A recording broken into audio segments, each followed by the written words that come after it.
போன ஞாயிற்றுக்கிழமையே big pass முடிஞ்சிருச்சு. அதுக்கு முன்னாடியே சனிக்கிழமைக்கே நமக்கு வெற்றியாளர் யாருன்னு தெரிஞ்சிருச்சு. ஆனா மழை விட்டும் தூவானம் விடலை அப்படிங்கிற மாதிரி இன்னும் ஒரே சண்டை போட்டுக்கினே இருக்கிறாங்கப்பா.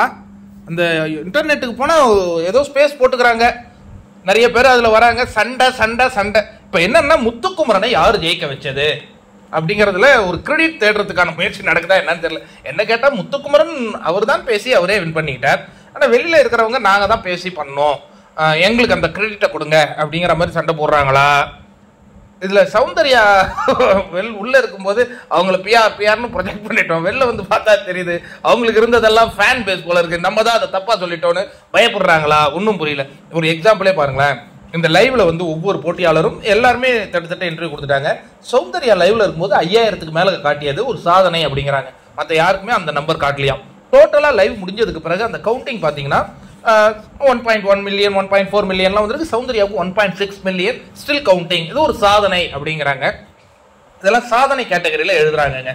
அதுக்கப்புறம் பார்த்தீங்கன்னா போட்டி முடிந்து பீப்புள் வின்னர் சௌந்தர்யா அப்படிங்கிற அந்த ஹேஷ்டேக் தொடர்ந்து பல நாட்கள் தொடர்ந்து ட்ரெண்டிங்லேயே இருக்கு. இது ஒரு சாதனை அப்படிங்கிறாங்க. சௌந்தர்யா பேட்டி கொடுக்கும்போதே அவங்களுக்கு தெரிஞ்ச யாரோ ஒருத்தவங்க மெய்டாக இருந்திருக்காங்க. அவங்க வந்து சரி இந்த பொண்ணு நல்ல பொண்ணாச்சே, நமக்கு தெரிஞ்ச பொண்ணாச்சே, அது ஏதோ ஸ்டோரி ஒன்று வச்சிருக்காங்க.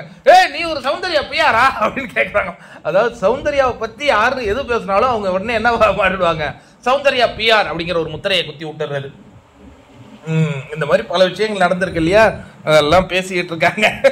ஆனால் கடைசியாக எல்லாம் ஒரு விஷயம் சொல்லிடுறாங்க, சௌந்தர்யா நல்லவங்க, சௌந்தர்யா நல்லவங்க. நான்லாம் குட்டாட்குட்டெல்லாம் சொன்னேன்ல, நான் நல்லவங்க இல்லாதவங்கள நான் பேசுவேனா? இப்போ உண்மை தெரிஞ்சுதா? எனவே போட்டி முடிஞ்சிச்சு, கோப்பைகள்லாம் கொடுத்தாச்சு, சந்தோஷம், எல்லாருமே மகிழ்ச்சி. பட் என்ன கேட்டால் அவங்கவுங்க வெற்றிக்கு காரணம் அவங்க தான். இந்த பிஆர்ங்கிறது அது பாவம், அந்த பொண்ணை போட்டு நசுக்கிறதுக்காக உருவாக்கப்பட்ட ஒரு வார்த்தைப்பா.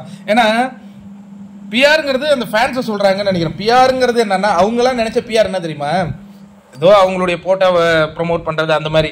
ஆனால் இவனுங்க இந்த என்னென்னமோ போய் அந்த பொண்ணை ஒரு வாரம் போட்டு நசிக்க எடுத்துட்டாங்க. பட் இப்போ பீப்புள் வின்னர் சௌந்தர்யாவாக இருக்காங்களா, அதான பெருசு.